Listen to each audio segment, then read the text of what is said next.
Onze bed and breakfast is gevestigd in een provinciaal monument, het voormalig postkantoor in Schoonhoord.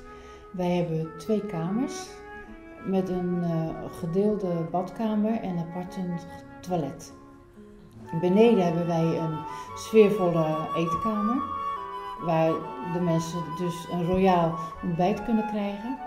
En bij mooi weer dan serveren wij ons ontbijt buiten. Wij nodigen u uit voor een gastvrij verblijf bij ons in het Nijenhuis.